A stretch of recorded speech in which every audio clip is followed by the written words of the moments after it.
Good morning and welcome to the Ned Group Investments Insights. And today we're going to be chatting with Dave Foord, founder and portfolio manager at Foord Asset Management. Now, as we come out of the pandemic and the vaccine rollout accelerates all over the world, it appears that there's going to be a divergent assumption of that growth between developed world and emerging world. We see the vaccine rollout in the US in some states is pushing above 75%, and in New York they've just announced that they might be loosening lockdown restrictions on the back of such a high vaccine rollout rate. So much so, there's also been pushing from the intercontinental airlines from in between US and the UK that they might be able to open that corridor from the North America to Europe sometime soon. They're lobbying the President and the Prime Minister of the UK as of yesterday. Now, here in South Africa, the vaccine rollout hasn't been as fast. I think we've just hit 1.25 million vaccine doses. We're moving into the over 60s, and then in the middle of July, I think those of us between the ages of 40 and 60 will be able to sign up. So please encourage everybody there to sign up with the vaccine program so that we can too jump on this recovery rate that we're seeing rolled out that's being emerging in the developed world. Now, what effect this has had on the US market has been incredible. We're at all-time highs on the S&P 500. Some of the other developed markets, equity markets around the world haven't surged as much, but they are certainly had an all-time high this year. The SA market had a fantastic start to 2021, but has kind of plateaued, whether you look at the ALSI or the 40, since the end of February this year. The bond market here in SA, we have a 10-year at 8.5%, which is still offering a very attractive yield when you look all over the world, particularly in real interest rates. And also we see the exchange rate, which has been befuddling many people as it has fallen to 13.5 to the dollar. Will that continue? Now, I don't think there's many people better positioned to answer some of these questions that you may have about what's going on around the world from an economic perspective and in the markets than Dave Foord. Dave set up Foord Asset Management in 1981. And has been obviously now in heading into its fifth decade. Sorry to make you feel old, Dave. He set the business up as a no-nonsense investment house with a keen focus on risk, and it's something that we really appreciate, the way they manage the stable portfolio for us. So on that note, Dave, I hope you can hear me. Welcome. Dave, so I've gone on a bit of a preamble. I've given a few bits of information about the stable fund and the two global funds that we hold as well. But the first thing I'd like to talk to you about is, and there's been a lot of talk around the world and a lot of commentators around the world talking about the recovery in growth and what the impact might be on inflation. Would you give us a few thoughts on that? And I know when we previously spoken in the past, you had some very strong views on inflation. So what are you seeing now? Okay. Just when I thought we could talk about technology and how great it is, it let us down. So sorry about that. Morning, everybody. Yeah, inflation is the enemy of long-term investing and savers. And let's take the big look at the big picture. Governments are in debt, and they need inflation to lessen the burden of that debt, unfortunately. And you've got the Fed talking about 2% as being a target. Well, that was a target when inflation was 4 or 5, and at 2%, the dollar depreciates halves twice in a person's lifetime. So it's surprising that given the amount of free money that's been around in the world, that we haven't had inflation up to now. And we study it intensely and we're trying to understand it. And our take on it is this, is that the governments have avoided a big deflation. Now, deflation was actually quite good, but the governments have avoided it anyway because it's bad for those who are indebted. But what were the deflationary forces that were out there? One was China being more efficient at creating goods cheaper and distributing them around the world. And the second thing has been the efficiency in food production, which is partly the advance of science. And then another area that has only been mentioned a few times, and not a lot of people are onto it, is that the technological advances that we've had from computerization has only recently, i.e. in the last 10 years, started to invade, pervade, move around the rest of the world and create all sorts of efficiencies in all sorts of industries. And there's disruption going on there. So these forces all come together to subdue inflation. But there's another factor involved as well, and that is the rate of the growth of population. Demographics is destiny. And the rate of growth of population around the world has slowed somewhat as well. And I would add a fifth item, and that is the rich-poor divide has meant that demand from the middle classes, etc., is not growing as much as it used to. So the balance between demand and supply has been in favor of supply, and we've had pretty benign inflation environment for quite some time, and that has panicked the Fed and a few others.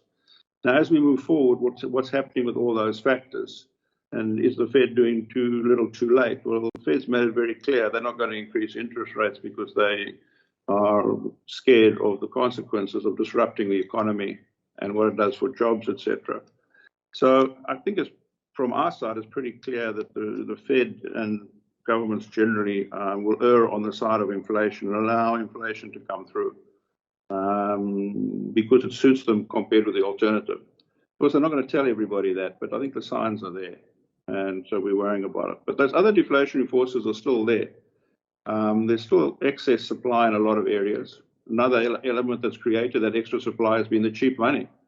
So part of the cheap money that the Fed has created has actually been part of the problem of deflation. And is that cheap money going to go away? We don't think so. But it was very interesting to hear Yellen mention the other day that high interest rates would be good for the US. And I think it's interesting that the US didn't go into negative interest rates, but they were very keen for their competitors to. So there's been an economic war going on, not just in terms of currencies and trade, but the US has managed to weaken both Japan and Europe by encouraging persuading or tilting the playing field so that compared to US interest rates, they needed to go negative. So this is all very disruptive. So, what's the forecast for going forward? Well, we're in the short term, there's a lot of base effect going on. So what was prices were a year ago because of the disruption of COVID? And whether we're talking growth numbers or earnings numbers or inflation numbers, there's a base effect. And that base effect is going to be slightly higher. And the Fed is saying that it's going to allow that to go through for a bit. Now, that bit may be too much or may not be. But we're going to get inflation above 2% for a while. It's going to be very interesting to see what happens in 2 years' time, whether we come back and neutralize back to 2% or not. From an SA perspective, in the short term, over the next 5 years, the market is forecasting about 5.2% for inflation in SA. And we think that's a bit high because of these base effects. We're getting over 5 now, but with the rand as strong as it's been, and with short-term rates down at 4, I think it's likely that we're going to get a return to about 4% on inflation in SA. So it's closer to 4% than 5% in our view on inflation in SA. So this is not a runaway inflation story. It's not a scare story, but it is something that we need to deal with. And the way we deal with it is to avoid assets which don't do well under inflation and try and buy assets which do. And equities that have pricing power are very much the place to be. And the central banks, Dave, how do you think they've handled the situation? Or you mentioned that their messaging. I would say that last year, the Fed and the government's coordinated effort to stem the collapse in the economy by pumping money in at different levels, whilst it could have been done more efficiently if it hadn't been done, the continued decline in the economy and asset classes, and then the roll-on effect of that into the whole wealth of the world economy would have been far worse. So I think that you can see from the short duration of the market collapse that things recovered quickly. However, the consequences of some of the actions it's favored the large and it's hurt the small. The Fed handled it really well, as you can see from the market recovery, how quick it was, and the economy recovered nicely. But the large companies have done well, and whether the right people have been getting the subsidies is another matter. But the mom and pop shops and the small businesses have been gutted. And yes, small businesses do turn over and they get replaced by other small businesses, but I think the decimation has been quite severe. So whilst things are much better than they might have been without the Fed and the government actions, I don't think it's all rosy. And then just on interest rates, that's just back to the inflation story. With interest rates below inflation, it's disastrous in my view because you get a misallocation of capital.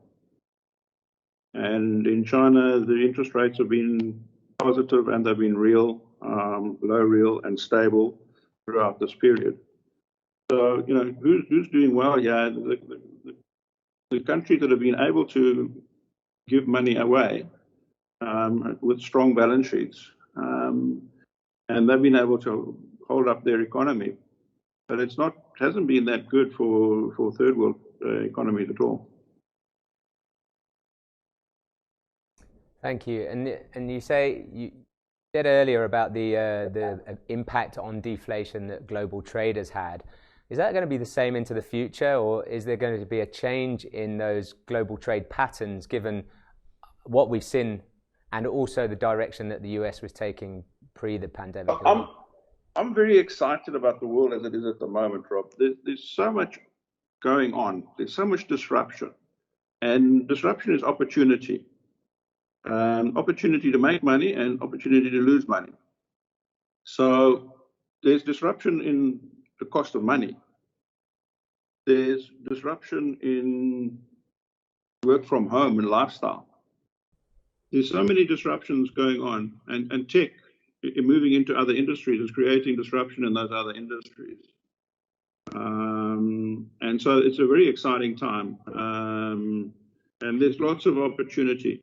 And the pricing in the market is something worth looking at too. But the work from home is disrupting property. DNA and other genome things on science is disrupting in the pharmaceutical space. Electricity generation, the utilities are being disrupted. The greens, the ESG move is big against oil. So oil is becoming a dinosaur industry. And you can see it in the industry. People talk about valuation. The markets are not that expensive. They're not cheap, but they're not that expensive. But we don't buy the market. So we buy companies. And different sectors are showing different valuations. The energy sector is about half the relative value in the index that it used to be. So ExxonMobil used to be the largest company in the world. Now it's way down as that sector gets disrupted. So, but within energy, there's lots of opportunity on the other side. We're going to be using more electricity. So you can spot the dying industries, and you need to look for the growing industries. Yeah, within energy, obviously the greens are there. The hydrogen is an interesting point within energy. We need energy. Electricity is a big energy user of the future. There's growth in electricity consumption.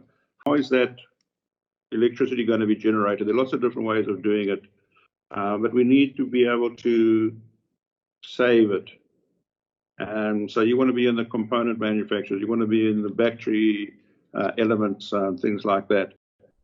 So Dave, we talked a bit about the economic environment. So, and what's your view on the impact this will have into the future on corporate earnings, and perhaps what that means about the multiples that we see in the markets around the world? Yeah, Rob, the common cause, it's expensive and what have you, but markets are always expensive to people that are not in the market. So the market climbs a wall of worry. So stand back and look at where we are. We're in the first leg, and a very strong first leg of a bull market. The bottom of the previous bear market was 2237, March 2020. And that turned around with some of the items we mentioned just now about the Fed's swift action, not just to pump money into the system, but also to get the government to spend money. So the combination of the Fed, I think, turned the market around, which is not too surprising, because at the time we were thinking that maybe this was only going to be a 3-month or 6-month issue, and if you knock 3 to 6 months of companies' earnings, that's not a big deal, because you still got the long-term value of the companies in it.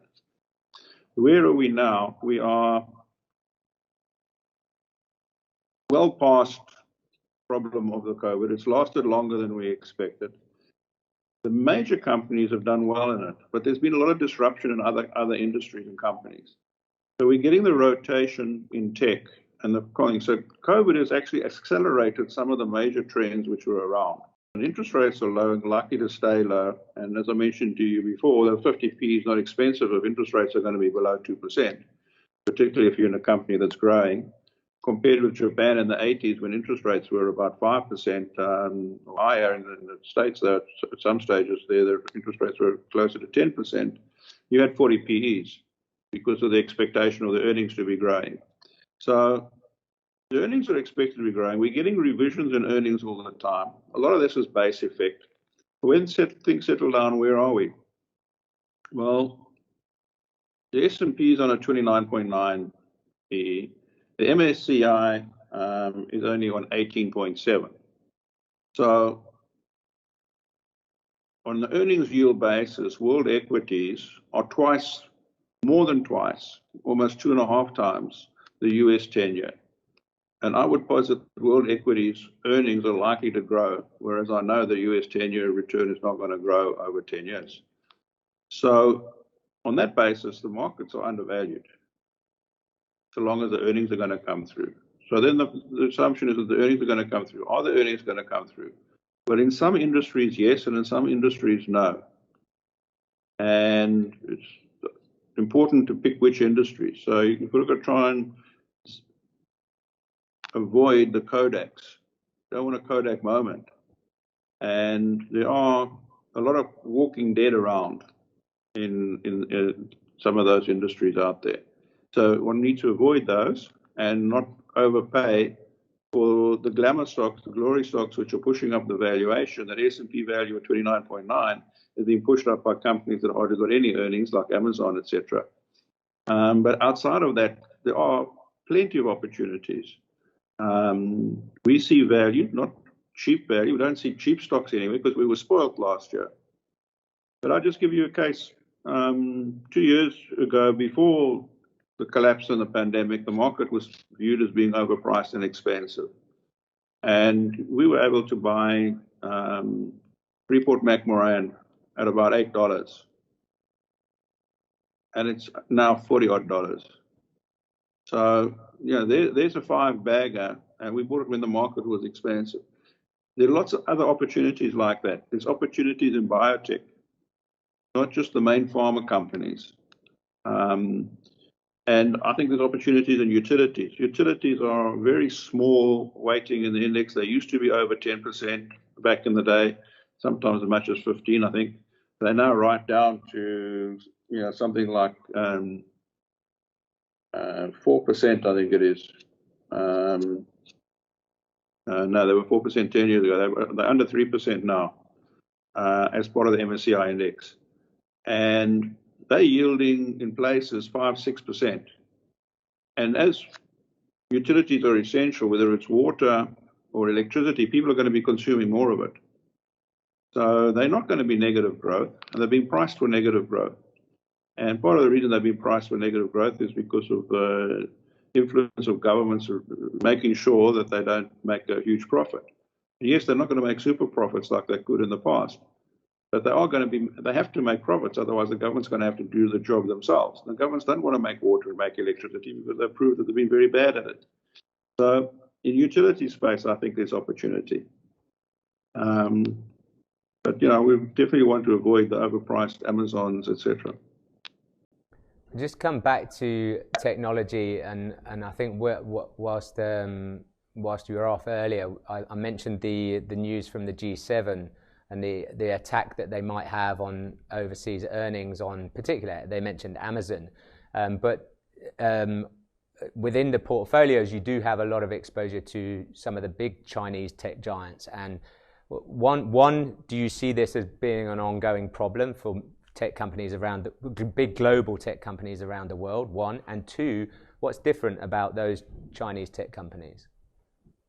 Well, what's different about the Chinese tech companies is that they're in China, and so it's a play on the Chinese consumer. And China's moving from infrastructure-driven GDP to consumer-driven GDP, and benefiting from that. So China's actually doing what the Western world should be doing, and that's passing on the benefits of the growth to wider population. So it's a way of benefiting from that. And they're paying their taxes there, so they're not going to be subject to this headwind. And this headwind in the West is a serious one. And the headlines grabbing is a 15% minimum tax, and that has implications for tax havens and things like that. But the devil is always going to be in the detail. If it's with a broader Amazon at 15%, or if it's going to be individual sections of Amazon, like the cloud section. I mean, how does it average out? How does it work out? And who's going to get the tax?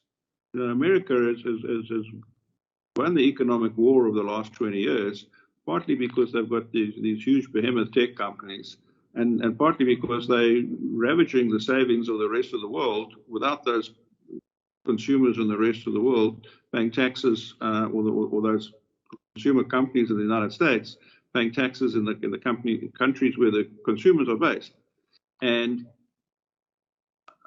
I think it's a very important move that needs to take place.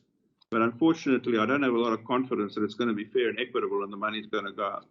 But places like Mexico, the high population places, Mexico, Brazil, India, and Indonesia, they're not getting their fair shake of the taxes. So we need to monitor this and see if those governments get some of this tax money back, whereas it's just a minimum tax so the US can gain more money. But the success of France against Google, I think it was 200 odd million fine, that expands. So there's a lot of headwind for these big tech companies with their monopolies. And that's not unusual. We've seen it before from big oil, Standard Oil, Rockefeller, the antitrust laws and things like that. We saw it with Howard Hughes. We saw it with AT&T. And one of the consequences of the AT&T issue, by the way, is that it wouldn't allow the internet to be controlled by the phone companies, but the phone companies had to pay for it and expand it and put in the towers and pay a lot of money to government for them. So, there was a disruption there, which was an unfair playing field issue. But the tax take and the fact that global corporations aren't paying their fair share of the tax is something that needs to be addressed. I'm glad it's being addressed now, but I have a concern that it's not going to be done the right way. Thanks, Dave. If we move on to fixed income and just take a quick look at global fixed income, if there is a progression in terms of rates around the world, when does that section become attractive again? When do we start to see some knock-on effect from interest rates onto government bond yields, onto the corporate market? You're going to need a serious bear market in corporate bonds, high-yield bonds, and government bonds before you want to buy that area. It really is a no-go area. If you can find an anomaly, like we did on the Cambodian bond, which we got that 9.25% in US dollars for 3 years, which I'm pleased to say we got paid out 2 weeks ago. So there's only one thing you need to know when you're buying a bond, and that's all you're going to get paid. And we got paid then. We got our 9.25%. So if you can find anomalies like that, that's great. But generally, in terms of sovereigns and US bonds, you don't want to be long duration. There's a greater risk of interest rates going up. I don't think we're going to see over 3% in the US 10-year for quite some time. I think 2% will be tested and challenged, and maybe it'll go through there a little bit.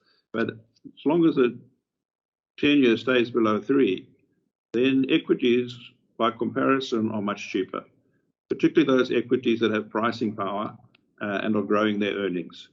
And there are quite a few companies and industries like that out there. Okay, thank you. And so then, if you mentioned about, are you going to get paid back? What's the your view on getting paid back by the SA government, given that the stable fund's been moving slightly further out the yield curve? Well, in SA, you are going to get paid back because you're lending the government rands and you're going to get rands back. The question is what those rands are going to be able to buy you. So we've been at the short end. We've been in the R186. We waxed on about the value in the R186 as an outlier in terms of global bonds about 3-4 years ago. We've been there. We've benefited from the yield curve steepening and the waterfall effect on the yield curve as that bond's got shorter duration. At the time, we said we're likely to get 9%. The worst event, we get 8%. With inflation at 4%, we're going to get 4 to 5% inflation from that bond over the next 3 years. And with a possibility of getting a bit more. As it's turned out, we've achieved 10.6% per annum over the last 3 years from the R186. It's given us 11.1% over the last 2 years. And even over the last year, it's given us 9.2%. Now it's sitting there at 7.3%. What are we going to get from here? Well, we're going to get 7.3% if we hold it to maturity, which is 5 years away. But we think there'll be a pull towards the call rate over the next 2 years. So we'll get more than 7.3. Over the next 2 years, we'll probably get up between 8.25 and 8.5 on that bond. And with inflation likely to average 4, we're getting our mandate. So we've got 25% of the fund there. But we're attracted by going out a little bit further, not too much further, by those higher yields which were available at one stage at 11, 11.5 for a little bit of the fund. But in time, we'll probably want to go through the 2030 as it gets shorter duration and also play the waterfall effect there. So long as the interest rate curve maintains the sort of shape that it's got now. But we are an open economy, and if interest rates rise in the rest of the world, they'll rise here. South Africa hasn't caught up with the very low interest rates in the rest of the world. Our core rates have only just recently gone down, and they're likely to stay there. And with the strength of the rand that we've got at the moment, the government's got an opportunity to cut interest rates further, in which case we'll do even better with those bonds. And that's partly why we're moving a little bit of the R186s out further. Yeah, we're not going out very far. Yeah, the SARB has been very unanimous on not moving rates recently, and with unemployment numbers coming in at the max we've ever seen here in SA, we are likely to stick there for a bit longer. Do you think there's any chance they'll reduce rates? I think there's a greater chance they'll reduce rates than increase them. Okay, thank you. But the most likely thing they'll do is a typical South African government thing. Stay where they are. Do nothing. And your confidence that you will get paid back by the government, has that got anything to do with the increased tax that they've been gaining from the commodities price increases? It's not just the fact that they can print the rands. You're going to get paid rands. I wouldn't be too confident about them paying me a dollar bond in 20 years' time. But I'm confident we'll get a rand paid to us in 20 years' time because they'll just print the rands. Yeah. And so do you subscribe to this belief in the commodity super cycle? Are we going to benefit from that some more? We're definitely benefiting from it. One of the things that we benefited from, the reason for the strength of the rand, we had 14 months of trade surpluses. And that's been mainly driven by the fact that the dead economy has meant imports have collapsed. But in the face of that, the exports have continued. So whether it's coal or iron ore, or gold or platinum, our exports have held up. And the mining volumes and the way the mining efficiency has held up has surprised me somewhat. But it's been fantastic for SA, and that's likely to continue. Coal prices have been good, but the volumes are good. So there's been no disconnect in terms of mining efficiency in SA yet, which has been great. So we're going to continue to get that. When the imports start to come through, then you'll start to see the trade terms change. And that'll be the significant moment for the currency, not commodity prices. But I do subscribe to the super cycle. A lot of the mine supply is either taken care of or there's not much of it left. And demand is outstripping supply well into the next 7 to 10 years in a lot of commodities. But we particularly, of all the commodities, we're more excited about copper because of the electrification of the world. Okay, thank you. And if we just quick comment on property, what's your view on property and what are things like there in Singapore? Are you seeing a reduction in usage of office space? Well, there's a lot of banking here in Singapore, and I think it's the same whether you're in Singapore or Hong Kong or London or New York. People have found out that they can work from home, and bosses are finding it difficult to get people to come back to the office. So if you don't need the office and you're paying this expensive space, you're cutting back. And we're seeing it in the banks here, where there's talk of 40% reduction in office space in some of the banks here.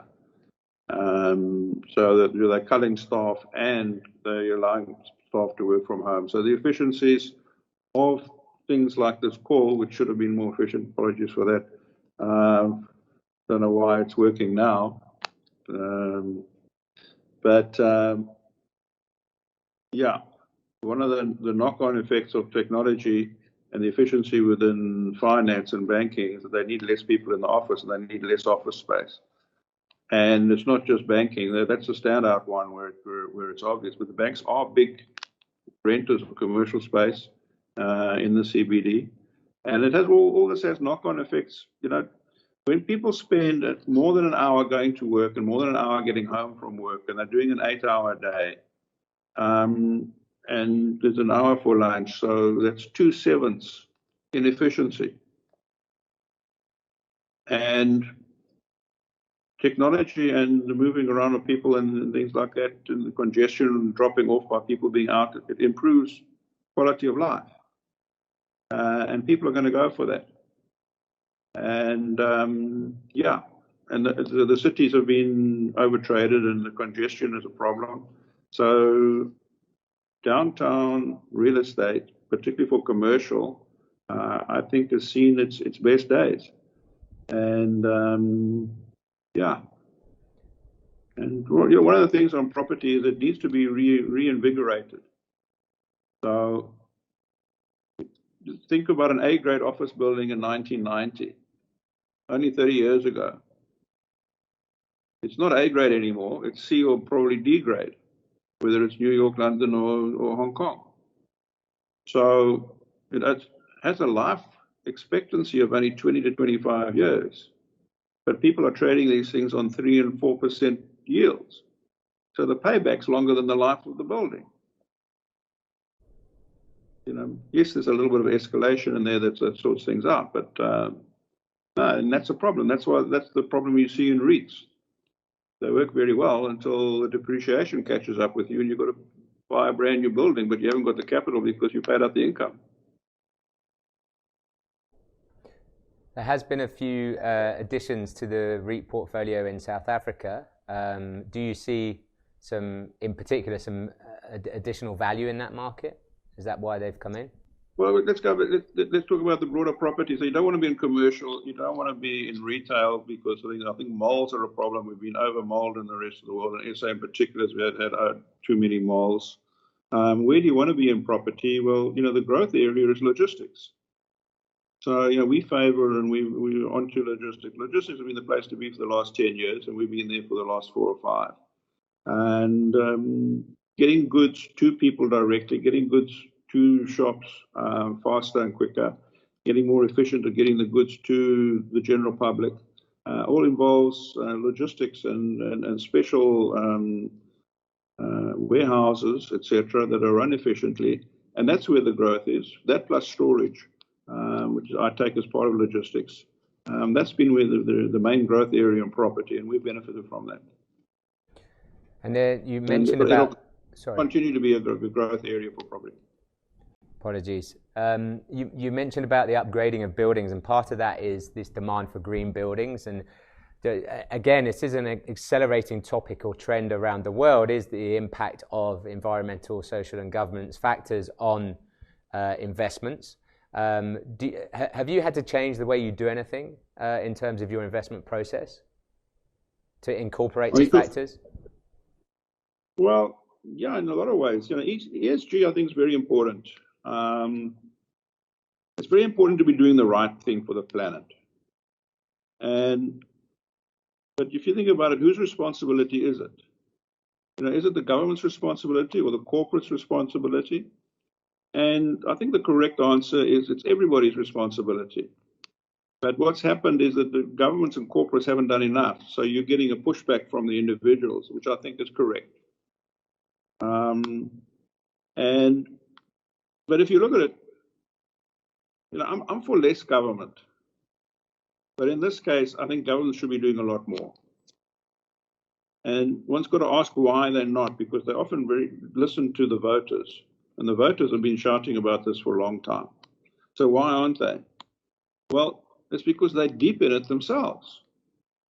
The coal and the coal miners in Britain back in the day, they looked for the jobs, they kept coal going. And now oil is getting subsidies in some places. But the oil, whether it's the royalties or the sharing with governments in different parts of the world, they're all incestuously related to governments. The government's in the oil industry, whether it likes it or not. Don't forget, they get a massive portion of their taxes from oil, but they also get a massive portion of their taxes from the fuel levy. So, governments haven't been in a hurry to sort this out, which is unfortunate. So I think it's good that they're doing more now, and it's likely to be one of those trends which accelerates. But from our side, it's not as simple as it looks. Do you abandon a company, or do you try and do change from within? And we do a little bit of both. I think it's unfortunate that both investment companies and companies are giving too much lip service to this trend, and they're not genuine about what they're trying to do. They're just trying to get through an issue. And the oil companies are spending billions on trying to paint themselves as holy and clean and green, when they're obviously as black as pitch, and that things like that. So at Foord, we look through, or try and look through the falsehoods, and we try and do justice to the spirit of what's right for the planet. And so we encourage management which are genuinely trying to do something about it in a difficult industry. And we avoid management who are clearly not playing the game properly. And we also take into account expected rating changes on companies that are perceived to be bad and perceived to be good for ESG. And I'll point out that tobacco is an interesting case study in this. Tobacco is a bad company, but it's survived 40 years since it was pilloried as a bad company. And it's a similar thing. Government gets a lot of taxes from tobacco, etc. The tobacco companies have survived and thrived in some cases. And maybe we're going to see a lot of that. So these so-called bad companies aren't going to disappear, but I don't think they're growth companies. But if they're priced incorrectly, there may be opportunities there. By buying them, are we making the problem worse or not? I don't think we are. But if we're buying them, we're voting for management to do the right thing, then I think we are contributing. But we're very aware of the ESG issue, and we definitely don't want, where there's an alternative, we definitely don't want to be in the bad company. Just finally, I'm going to turn to the portfolio itself, the stable fund portfolio. Can you just give us your view on how we're positioned and what the prospects for the future are, and what are going to be the key drivers? Well, the future is by definition uncertain. So the short answer is I don't know what the return's going to be, Rob. But the sage we're going to beat, but we are going to beat inflation, and by how much? I'm not so sure. So in the 6-month view or 12-month view, can't be sure. But on a 3-month view, we're very sure that we're going to get above inflation +4, and we're well set up for that. We've got 40% of the portfolio in SA bonds, the majority of which is the cornerstone of that R186, which I think we're going to get 8 to 8.5% from over the next 2 to 3 years. And the other bonds there should give us a little bit more than that. We've got something of a hedge, because on the commodity cycle you're talking about, we've got just under 6% on a look-through basis in gold. We've got 10% in cash, and that's not there for the cash return. That's there for opportunities, either specific opportunities or sell-offs in asset classes, which happen very regularly. It's funny how the 50-year flood comes along every 5 months these days. So that's there for that, not for the return. Property, we still got a very low weight, only about 6%. We don't think there's great opportunity there, pricing power there, and the link to bonds, we think is a problem for making a decent return. The yields of cap rates are too low there.